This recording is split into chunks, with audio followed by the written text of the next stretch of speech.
Honnêtement, la chronique que l'on fait aujourd'hui, elle n'a été faite dans aucun grand média. Quand vous avez par exemple le taux de croissance de l'Irlande qui est parfois à 25%, à 15% des taux de croissance à deux chiffres, je veux dire la Chine on est à 7%, et que personne ne se pose des questions, prenons le cas de la France, la richesse a augmenté, mais la population a augmenté très fortement. On regarde l'Italie, le PIB a augmenté, mais la population a baissé fortement. Les Italiens ont perdu 1 million d'habitants en 15 ans. Personne n'a remis un peu en cause les chiffres, les a regardés de près. Bonjour tout le monde, je suis ravie de vous retrouver pour un nouvel épisode de l'Instant Porcher. Toutes les semaines, on entend tout et son contraire sur l'économie et pas que. Alors on est là avec Thomas pour détricoter tout ça. En 2025, vous le savez, beaucoup d'entre vous ont franchi le pas pour la première fois en soutenant le média. C'est un soutien historique qui va nous permettre d'investir tout au long de 2026. Merci à celles et ceux qui en font déjà partie. Et pour les autres, il est encore temps de rejoindre l'aventure et de soutenir le média durablement via l'abonnement ou un don mensuel. Notre seule force, c'est vous. Alors rendez-vous sur soutenez.lemediatv.fr. Bonjour Thomas. Salut Lisa. Au programme cette semaine, les Français moins riches que les Européens. Est-ce qu'on doit s'inquiéter ? C'est parti. Les Français sont désormais moins riches que la moyenne européenne. En 2024, selon l'INSEE, le PIB par habitant de la France a été inférieur à la moyenne des pays de l'UE. Dit de façon directe et non technique, en moyenne, un Français est aujourd'hui moins riche qu'un Européen. C'est la 3e année consécutive et c'est Antoine Fouché qui sort cette stat pour Les Échos. Le Royaume-Uni, historiquement derrière nous, nous a rattrapés et l'Europe et la Pologne se rapprochent. Le président du cabinet Quintet sur l'IA n'a pas que livré ses chiffres mais aussi son analyse. Les Français seraient moins formés et moins compétents que 25 autres pays de l'OCDE. Il pointe aussi les budgets 2026 qui, je cite, vont nous enfoncer un peu plus dans la vase entre la baisse des investissements, bon ça on l'avait déjà bien expliqué ici, mais aussi la diminution du temps de travail, notamment l'annulation partielle de la réforme des retraites. On ne se refait pas chez Les Échos. Thomas, tout d'abord, ça veut dire quoi le PIB par habitant en France ? Ça veut dire quoi un petit peu cette stat qui est maintenant en dessous de la moyenne européenne ? Ouais, alors on va analyser effectivement la statistique et puis après on va essayer de comprendre ce qui en découle après comme conclusion parce que c'est assez marrant, c'est toujours la même chose, c'est-à-dire qu'il y a un problème et puis après on découle l'agenda de réformes rêvées des libéraux. Mais on va se concentrer d'abord sur la statistique qu'on peut un peu relativiser. En fait, le PIB par habitant, c'est la production d'un pays sur une année qu'on va mettre sur la population globale. Donc on va prendre comme référence l'Europe, la production de l'Europe, sur la population globale de l'Europe, c'est le référent, et on voit où les autres pays se situent. Sauf qu'il y a quelques éléments à prendre en compte. On peut par exemple avoir un pays qui a un PIB qui n'augmente pas beaucoup, mais qui a sa population qui diminue, ce qui n'est pas une bonne nouvelle, et qui va avoir son PIB par habitant qui va augmenter. Oui, parce que Donc, c'est un ratio. Voilà, c'est un ratio. Donc il faut regarder la création de richesse, mais il faut regarder aussi l'évolution de la population. Or, par exemple, l'évolution de la population, M. Fouché n'en parle absolument pas dans son article. Or, il y a des pays où la population a diminué, ce qui est une mauvaise nouvelle. Les pays du Nord sont loin devant nous, et sans surprise, l'Allemagne aussi. Mais surtout, les autres pays sont en train de nous dépasser. Regardez, l'écart entre l'Espagne et la France n'est plus que de 16%. L'écart avec la Pologne de 20%, alors qu'il était de 60% il y a seulement 25 ans. La réalité, c'est qu'on travaille moins, par 660 heures par an et par habitant, alors que la moyenne européenne est de 770 heures. Et l'argument de la meilleure productivité en France, elle ne tient plus. Désormais, ce n'est plus le cas. Alors, en réalité, on travaille moins longtemps, puisqu'on part à la retraite plus tôt que nos voisins. Et puis, surtout, ceux qui sont hors de l'emploi font baisser la statistique.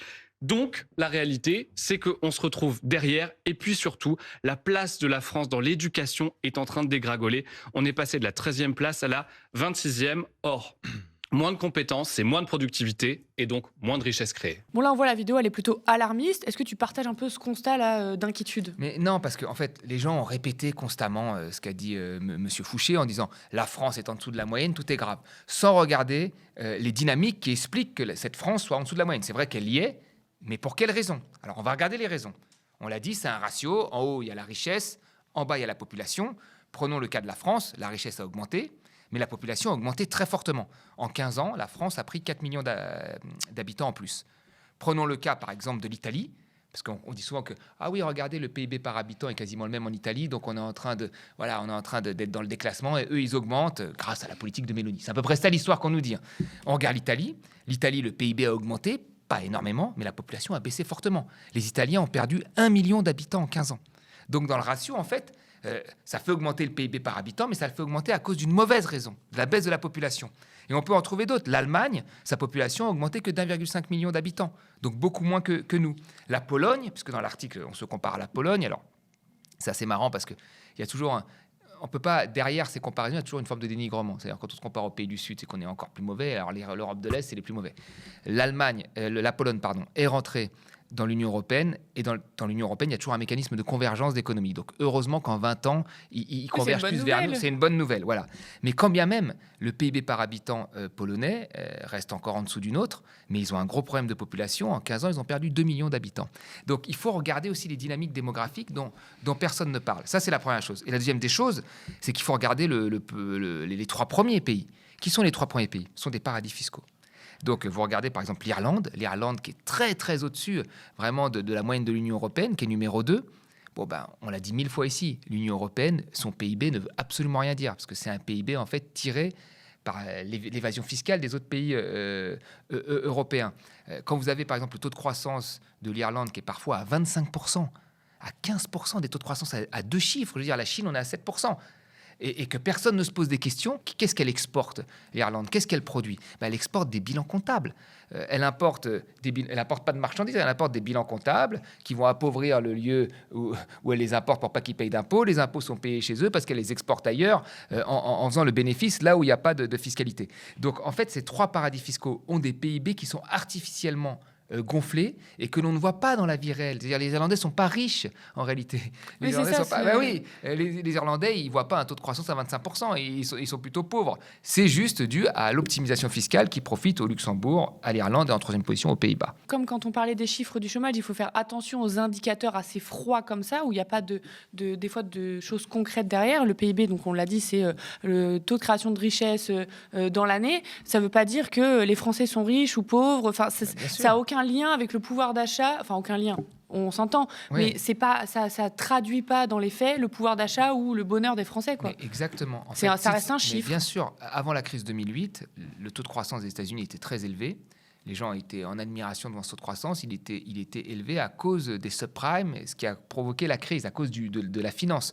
Aujourd'hui encore, la croissance est tirée aux États-Unis à cause de l'IA, des valorisations de l'IA qui explosent, mais qui ne profitent pas à l'Américain moyen. Bah oui. Donc, vous voyez, et donc il faut faire attention quand on prend aussi l'indicateur du PIB, qui est un indicateur qui est complètement imparfait. Mais là, on a 2 éléments quand même, on a même 3 éléments. On a le fait que l'indicateur du PIB est imparfait, donc remonte la moyenne en mettant des paradis fiscaux en tête. On a le fait que la démographie a chuté dans beaucoup de pays, ce qui est un problème, et que ça a fait augmenter le PIB par habitant, mais c'est un problème. Et la 3e chose, bien sûr, c'est qu'il faudrait revoir un petit peu avec d'autres critères d'inégalité, etc., pour avoir une mesure un peu plus juste. Et ces critères ne sont pas abordés. On prend ces chiffres-là parce que le but, ce n'est pas tant le chiffre, c'est de dérouler l'agenda qui est après. Voilà. Parce que créer des richesses, c'est une chose, mais après, il faut voir comment elles sont distribuées derrière. Et en de France, quelle façon elles sont créées. Voilà, en France, on a d'autres corps, c'est celui des dividendes, des actionnaires, etc. On ne va pas le refaire, vous savez très bien si vous regardez l'Instant Plancher toutes les on semaines. n'ouvre même pas la question de l'impact environnemental. Parce qu'avoir d'une création d'énergie basée sur l'énergie fossile, comme c'est aussi le cas des États-Unis, c'est pas bon pour la question climatique. En tout cas, même si on a remis en cause le PIB, etc., on va quand même parler des causes de ce, entre guillemets, décrochage dont on a entendu parler partout. On explique donc que la France décrocherait par rapport à la productivité, etc. Est-ce que tu peux nous en parler ? Oui, alors c'est ça après. Donc, une fois qu'on a ce chiffre, on dit c'est un problème de productivité. La France, pendant longtemps, elle avait une bonne productivité. Elle compensait ça. Elle compensait le fait qu'on travaille moins grâce à la productivité.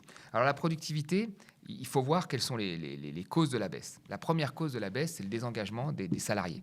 Et pourquoi il y a un désengagement ? Parce que la majorité des emplois qui ont été créés sous l'ère Macron, c'est des emplois précaires. C'est l'ubérisation de l'économie. Alors, il ne faut pas s'étonner que quand on paye mal quelqu'un, que ça devienne une variable d'ajustement, on lui demande de se mettre en auto-entrepreneur, il soit moins engagé. Donc, il y a le désengagement. Donc, c'est une des raisons de la politique mise en place par Emmanuel Macron. Et M. Fouché a été directeur de cabinet de Pénicaud, c'est lui qui a fait les ordonnances.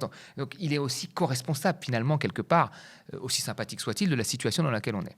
Donc ça, c'est la première chose. La deuxième, c'est la mauvaise formation. Quand on dit que les Français ne seraient pas assez formés et pas compétents. Probablement qu'ils ne sont pas assez formés, mais quand on voit les dotations, par exemple, dans l'enseignement supérieur par étudiant, elles ont commencé à chuter sous Hollande, elles ont baissé très, très fortement sous Macron. Donc, encore une fois, ce qui se passe, c'est dû à leur choix politique à eux. C'est ça la réalité. Et la troisième chose, c'est un faible investissement parfois dans les infrastructures, le renouvellement des machines, etc., qu'on pourrait combler. Et enfin, il y a d'autres facteurs qui sont propres à l'évolution de la population et qui sont moins graves, qui sont par exemple le vieillissement de la population. Si vous avez une baisse de productivité parce que la population vieillit, c'est naturel, hein, et c'est une bonne nouvelle puisque la population vieillisse. Si vous avez une baisse de productivité parce que vous n'avez pas investi dans les études, l'enseignement supérieur, que vous n'avez pas créé un cadre pour que les salariés s'engagent et qu'ils travaillent plutôt avec joie, quoi. Il ne faut pas après pleurer, hein. Et Macron, il a fait l'inverse de ça. Il a vanté l'ubérisation, il a baissé les dotations sur l'enseignement supérieur. Donc, on en voit le résultat, quoi. Puis toujours en parlant des salariés, on ressort un vieux poncif, c'est qu'on ne travaillerait pas assez. On l'a vu dans la vidéo de BFM Business aussi.